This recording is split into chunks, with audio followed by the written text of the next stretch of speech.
تمہیں میرے رب کا کلام پڑھنے کا وقت نہیں، تمہیں آیت کریمہ سیکھنے کا وقت نہیں، تمہیں قرآن سیکھنے کا وقت نہیں ہے، تمہیں نوٹیں گننے کا شوق ہے، تمہیں صرف مال کمانے کا شوق ہے، تمہیں صرف اچھے مکان بنانے کا شوق ہے، تمہیں کار اور موٹر سائیکل ہی بنانے کا شوق آ گیا، تمہیں انگلش اچھی آ جائے اس کا شوق، تمہیں فرینچ آ جائے اس کا شوق، تمہیں مختلف کاروبار اور مختلف مہارتیں مختلف ہنر آ جائے صرف اس کا شوق۔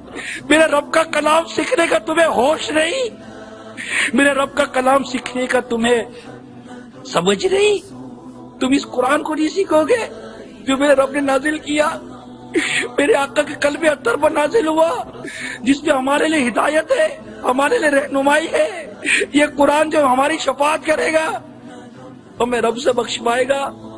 اس کو دیکھو تو ثواب، اس کو چومو تو ثواب، اس کو پڑھو تو ثواب، اس کو سمجھو تو ثواب، اس پر عمل کرو تو ثواب۔ تم میرے رب کا کلام نہیں سیکھو گے، اے لوگوں تمہیں کیا ہو گیا ہے؟ ارے ایسے تو بے حس مت بنو، خدا کے واسطے ایسے تو سنگ دل مت بنو کہ تمہیں میرے رب کا کلام رلاتا نہیں ہے، تمہیں میرے رب کا کلام تڑپاتا نہیں ہے، تم اس کے پڑھنے کی فرصت نہیں لاتے، اور پڑھتے بھی ہو تو غلط پڑھتے ہو۔ تف ہے، تمہیں رب کا کلام بھی پڑھنا ہے تو غلط پڑھنا ہے، رب کے حضور پڑھتے ہو تو غلط پڑھتے ہو۔ کئی نوکری کی کامیابی حاصل کرنی ہے تو خوب اس کے لیے تیاریاں کرتے ہو، خوب اس کے سبق کو یاد کرتے ہو، امتحان میں کامیاب ہو رہا تو خوب رٹے لگاتے ہو، خوب اسباق کو یاد کرتے ہو۔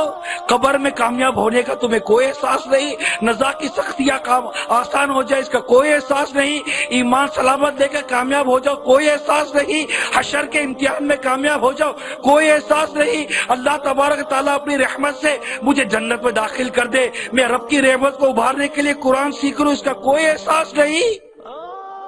قرآن نہیں سیکھتے، قرآن نہیں پڑھتے، قرآن نہیں سنتے، تمہیں اخبار پڑھنے کا وقت ہے، میرے رب کا کلام پڑھنے کا وقت نہیں۔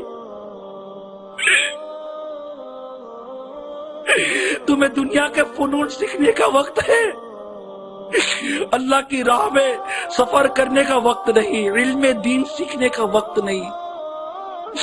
تمہیں 10-12 گھنٹے دفتر میں بیٹھنا اچھا لگتا ہے، گاہک کا آنا نوٹے کمانا اچھا لگتا ہے، تمہیں نماز کے لیے وقت نہیں۔ اے لوگوں تمہیں کیا ہو گیا ہے؟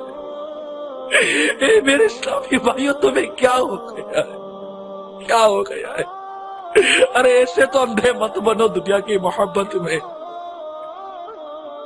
کہ تم سود کھاؤ تمہاری صحت پر فرق نہیں پڑتا، تم رشوت لو تمہاری صحت پر فرق نہیں پڑتا، تم بدکاریاں کرو تمہاری صحت پر فرق نہیں پڑتا، تم شرابیں پیو تمہیں کوئی فرق ہی نہیں پڑتا، تم قتل و غارت گری کرو تمہیں کوئی فرق نہیں پڑتا، تم ظلم کرو تمہیں کوئی فرق نہیں پڑتا، تم ماں باپ کو ستاؤ تمہیں کوئی فرق نہیں پڑتا، تم قرآن نہیں پڑھو تمہیں کوئی فرق نہیں پڑتا، تم قرآن نہیں سمجھتے تمہیں کوئی فرق نہیں پڑتا۔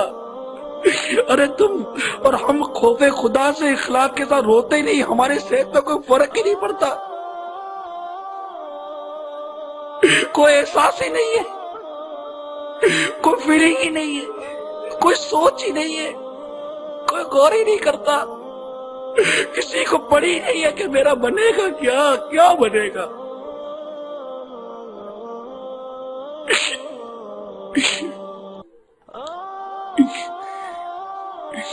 اللہ تعالیٰ ہمارے حال پر رحم کرے، ہماری حالت اچھی نہیں ہے،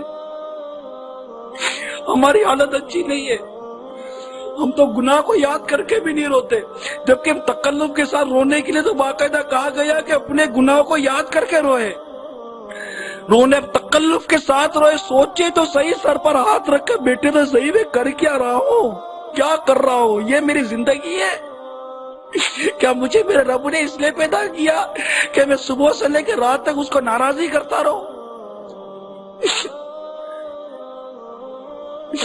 کوئی سوچ نہیں ہے، کوئی وچار نہیں آتا، کوئی پریشانی نہیں ہوتی، منہ بھر بھر کے غیبت کرو کوئی تکلیف ہی نہیں ہے، کوئی گھبراہٹ ہی نہیں ہے. منہ بھر بھر کر چغلیاں کرو, منہ بھر بھر کر ننگی ننگی گالیاں دو, کوئی پریشانی, کوئی گھبراہٹ نہیں ہوتی. کان میں لگا کر گانے سنتے رہو, فلمیں دیکھ, کوئی گھبراہٹ نہیں ہوتی.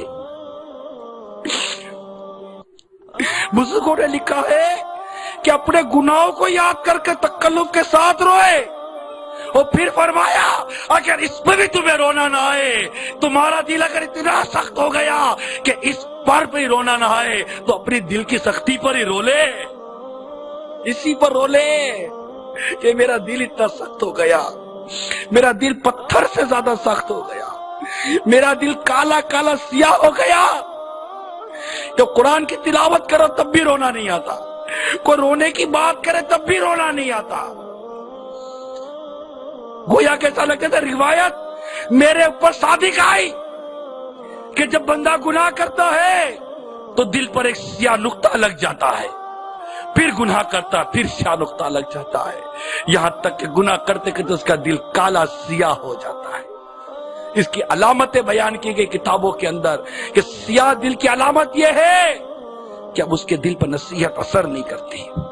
وہ قرآن سنتے ہیں لیکن ایسے ہو جاتے جیسے قرآن سنا ہی نہیں ہے.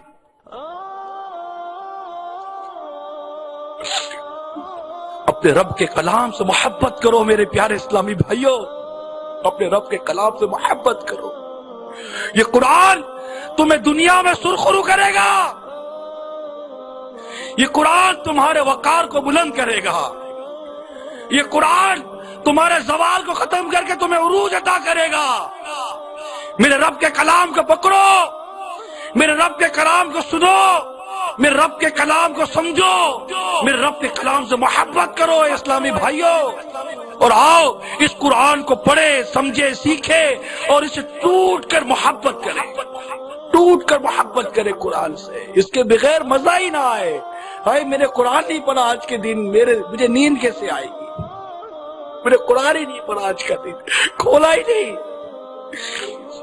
میری زندگی کے برسوں گزر گئے, مجھے یہ نہیں پتا کہ میرا رب مجھے قرآن میں کیا فرما رہا ہے. یا ایھا الذین آمنو, اے ایمان والو, اے ایمان والو کہہ کر ارشاد فرماتا ہے میرا رب. میں یہ آیتوں کو تو پڑھوں کہ میرا رب اے ایمان والو کہہ کر کیا ارشاد فرما رہا ہے. ارے یہی اتنی فرصت نہیں ہے ہمیں, بھائی کیا ہو گیا ہے. اٹھو, جاگو اسلامی بھائیوں, جاگو. یہ انداز زندگی اچھا نہیں ہے. درس قرآن اگر ہم نے نہ بلایا ہوتا, یہ زمانہ نہ زمانے نے دکھایا ہوتا. وہ زمانے میں معزز تھے مسلمان ہو کر, اور تم خار ہوئے تاریخ قرآن ہو کر.